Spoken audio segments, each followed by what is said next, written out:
profound dream, and it actually entailed taking photography, which I was a professional photographer for many years, and combining it with my love of the oil painting. And this is the culmination of it 15 years later.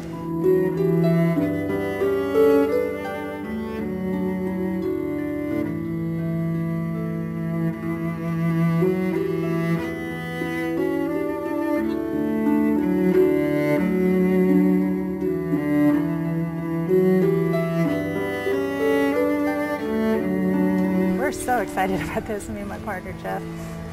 We are being trained by Frank Cavino, who is the living Leonardo da Vinci of our time. He's 5 grandfathers back in the Renaissance. Each grandfather has been an Italian Renaissance painter, and so he has literally learned everything that he knows through his grandfather. He went to the Smithsonian, read all of Leonardo da Vinci's notes backwards with a mirror, and he's literally just gotten all of his intake and everything by reading what the masters did.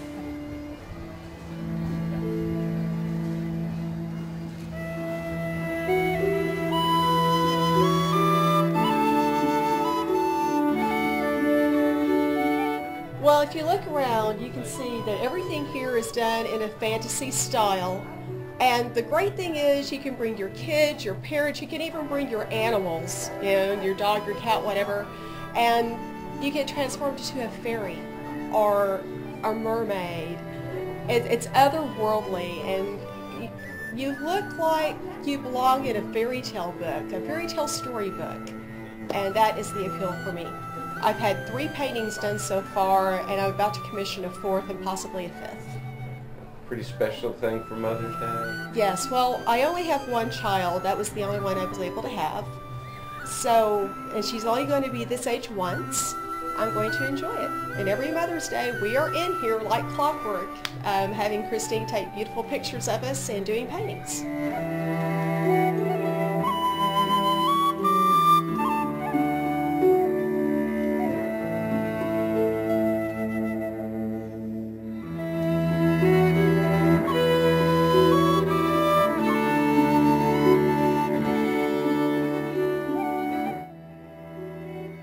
It's actually the method that is traditionally taught in all the academies in the 1500s, the academy that Leonardo taught, and the academies that even Rembrandt taught, and even into the 1800s this traditional method was taught by Bouguereau. What it first starts off with is you first get your model, and you start off with grafting. And grafting, it is pretty neat about the grafting because the model would sit there and they would literally put lines in front of the model, the strings, and then they'd come back here to the artist and he had the same lines on his board, just as like we created here. And when the artist and when the artist was doing really well and the master thought, oh, he's doing so well, they would literally pluck one of the strings, and thus you have the term no strings attached. That's how it became, no strings attached. And so when you were good enough, you wouldn't have any strings in front of you. You could just draw it. You'd have to be really good by then. And after you did a grafting, the very next thing is charcoal. And they would take the charcoal that they got from embers and their fire pits, and they would literally do the whole value system in charcoal. And only when they got it very nice and good in charcoal would they go into the painting. They would start the painting with an underpainting, what they call verdaccio. For skin tone, they used verdaccio. It is called a greenish tint. Verdi meaning green and accio meaning ish. So in Italian, it's verdaccio, meaning greenish. And our undertone of our skin is actually a greenish undertone.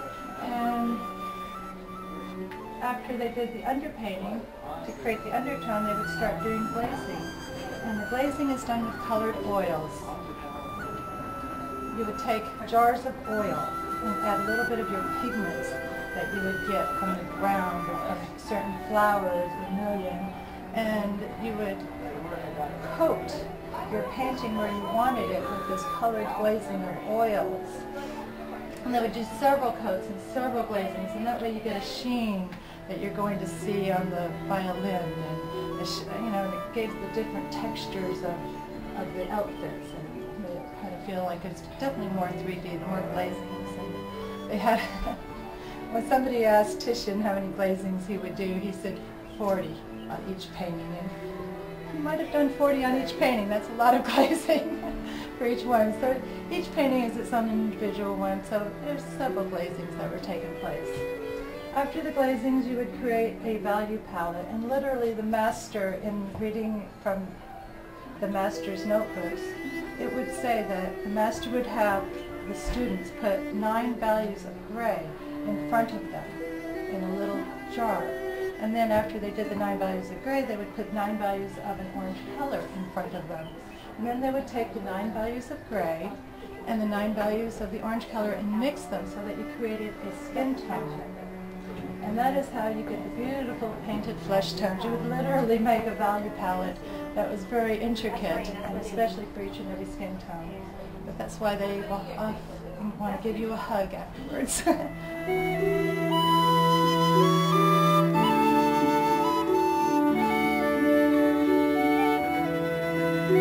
What do you think about all the portraits out here? Love them. I mean, they're gorgeous. I mean, who wouldn't want to get one? What do you see when you see yourselves in this portrait?